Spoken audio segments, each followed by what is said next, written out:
Let's cook sinigang. Hi guys! For today's video, magluluto ako ng sinigang. Second time ko nga lang pala magluluto ng sinigang. Nung una ay nasa Philippines ako at ngayon naman ay nandito na ako sa Canada.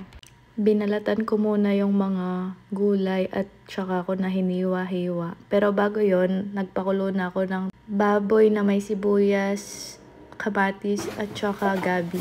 Ito nga pala yung mga nahiwa ko ng gulay at ito na yung pinapakulo ko na pork. After ko pakuluan ng 20 to 30 minutes, nilagay ko na ang okra at sili. At after nun, nilagay ko na din yung sitaw kasi nga yan yung mga gulay na medyo matitigas. Nilagyan ko na rin pala siya ng isang sinigang mix dyan at hinalo ko na.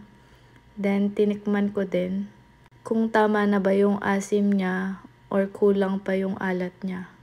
Nagkulangan nga ako sa asim kaya naman dinagdagan ko pa siya ng kalahating sinigang mix.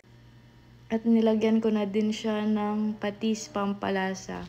At nung okay na, nilagay ko na din yung tangkay ng kangkong. Inuna ko yung tangkay kasi nga yun yung medyo matigas na part.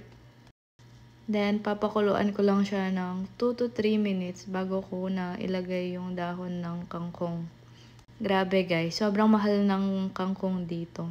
Kung ano yung mura sa Pinas, yun yung mahal dito. Kung ano naman yung mahal sa Pinas, yun yung mura dito.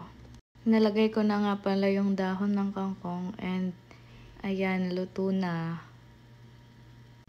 Time for the taste test.